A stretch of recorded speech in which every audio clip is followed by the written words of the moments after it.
తిరుపతి హరిరాంజీ మఠం భూములు మాయమయ్యాయి. మఠానికి భూములు విరుద్ధమంటూ గత ప్రభుత్వం షాక్ ఇచ్చింది.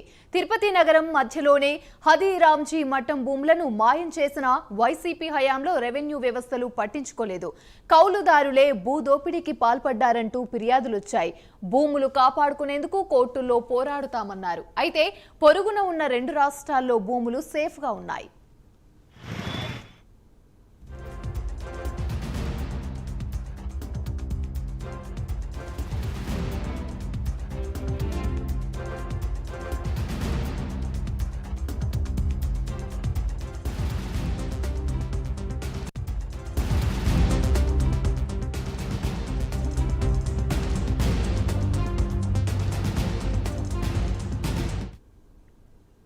రైట్, ఇక ఇదే అంశానికి సంబంధించి మరిన్ని వివరాలు మా ప్రతినిధి హరిబాబు లైవ్ ద్వారా మరిన్ని అప్డేట్స్ అందిస్తారు. హరిబాబు, చెప్పండి. Thank you Yamini. గతంలో 100 సంవత్సరాల క్రితం తిరుపతి ఒక మారుమూల గ్రామం కావడంతో గ్రామ శివారులో ఉన్నటువంటి పంట పొలాలన్నింటినీ అప్పట్లో ఉన్నటువంటి ఏదైతే దాతలు ఉన్నారో ఆ దాతల హరిరాంజీ మఠానికి మఠం నిర్వహణ కోసం అని చెప్పని అక్కడ పనిచేసే ఉద్యోగులు జీతభత్యాలు కానీ లేదంటే తిరుమల శ్రీవారి ఆలయానికి వచ్చే భక్తులకి అన్నప్రసాద వితరణకి ఉపయోగపడే విధంగా ఈ భూములన్నింటినీ వ్యవసాయ భూములన్నింటినీ హరిరాంజీ మఠంకి అప్పట్లో దానం ఇవ్వడం జరిగింది. అయితే పట్టణం పెరిగిన నేపథ్యంలో ఈ భూములన్నీ ఇప్పుడు ప్రైమ్ లొకేషన్లో ఉండడంతో వీటి మీద అక్రమార్కుల కన్నుబడింది. ఏదైతే కౌలుకు తీసుకున్నటువంటి కొంతమంది వ్యక్తులు వాటిని తమ పేరుతో రెవెన్యూ అధికారుల సహకారంతో తమ పేర్లతోటి మార్చుకొని వాటిని విక్రయించిన పరిస్థితి అయితే కనిపిస్తుంది. ఇప్పుడు మనం చూస్తున్న స్థలాలు ఏవైతే ఉన్నాయో ఈ స్థలాలకు సంబంధించి కూడా అక్రమార్కులు కన్నుపడ్డప్పటికీ హరిరాంజీ మఠం అధికారులు కొంతవరకు దీన్ని ప్రివెంట్ చేయడం జరిగింది. మిగిలిన దీనికి ఎదురుగా ఉన్నటువంటి ఏదైతే ముఖ్యంగా ఆల్ ఇండియా బైపాస్ రోడ్ ఎమ్మార్పల్లికి పోయే ప్రధాన రహదారికి ఇరువైపులా మఠం భూమి ఉండడంతో ఒకవైపు ఉన్న మఠం భూమి పూర్తిగా ఆక్రమణకు గురైందని చెప్పాలి. ఈ మఠం భూములు అప్పట్లో జయరాం రెడ్డి అనే వ్యక్తి కౌలుకు తీసుకొని మఠం నుంచి సాగు చేసుకొని మఠానికి కప్పం కట్టేవాళ్ళు. అయితే అటు తర్వాత అతను రెవెన్యూ అధికారులతోటి కుమ్మక్కి ఈ భూములన్నిటి తన పేరుతోటి మార్చుకొని పట్టాదారు పాసు పుస్తకాలు పొంది వాటిని ఇతరులకి విక్రయించినట్టు కూడా అధికారులు అధికారికంగా చెప్తూ ఉన్న పరిస్థితి. అయితే ఇది భూములకు సంబంధించి ఇప్పటికే హరిరాంజీ మఠం హైకోర్టులో పిల్ వేసి కేసులు నడుస్తున్న పరిస్థితి అయితే కనిపిస్తోంది.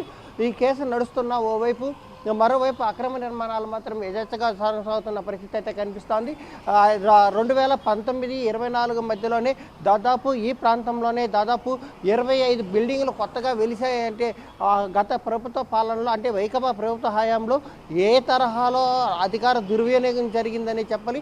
కోర్టును కూడా ధిక్కరించి కోర్టు ఆదేశాలు ఇక్కడ భవనాలు నిర్మించకూడదని చెప్పిన కోర్టు ఆదేశాలు ఉన్నప్పటికీ కూడా అధికారులు కానీ లేదంటే అప్పుడు ఉన్నటువంటి ప్రజాప్రతినిధులు కానీ ఎవరు లెక్కించకపోగా ఏదైతే తమకు కొంత మొత్తాన్ని చెల్లిస్తే చాలు మీ యథేచ్ఛగా మీకు కావాల్సిన అనుమతులన్నీ ఇస్తామని చెప్పి తిరుపతి నగరపాలక సంస్థలో కూడా ఈ పెద్ద ఎత్తున అవినీతి చోటు చేసుకుంది. ఈ భూములకు సంబంధించి మామూలుగా అయితే మఠం భూములకు సంబంధించి నిర్మాణాలు చేపట్టాలంటే దానికి సంబంధించిన ఎటువంటి అనుమతులు మంజూరు చేయకూడదు. కేవలం పట్టాదారు పట్టా ఉన్న వాళ్ళకి మాత్రమే ఏదైతే రిజిస్టర్డ్ డాక్యుమెంట్లు ఉన్న వాళ్ళకి మాత్రమే చేయాలి. అభ్యంతరాలు ఉన్న స్థలాలకు సంబంధించి అధికారులు అభ్యంతరాలు చెప్పాల్సిన పరిస్థితి ఉన్నప్పటికీ తిరుపతి టౌన్ ప్లానింగ్తో పాటు ఉన్నతాధికారులు కూడా ఈ దీంట్లో కుమ్మక్కి హరిరాంజీ మఠం భూములను పెద్ద ఎత్తున కాజేసినారని చెప్పిన ఆరోపణలు పెద్ద ఎత్తున వినిపిస్తున్నాయి.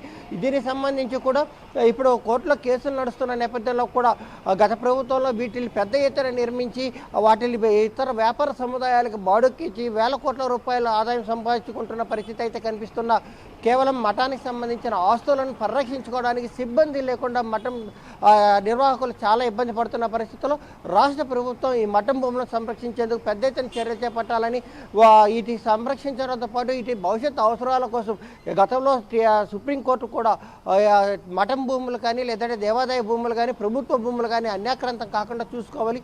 ప్రధానంగా భవిష్యత్తులో సామాజిక అవసరాలు ప్రభుత్వ అవసరాల దృష్ట్యా వీటిని ప్రివెంట్ చేసుకోవాల్సిన అవసరం ఉందని గతంలో స్పష్టమైన తీర్పు ఇచ్చినప్పటికీ కూడా తిరుపతిలో మాత్రం ఆ ఉత్తర్వులు మాత్రం బేఖాతరు ఎత్తున్నాయని మాత్రం మనం చెప్పొచ్చు. Yamini. Right, thank you Haribabu.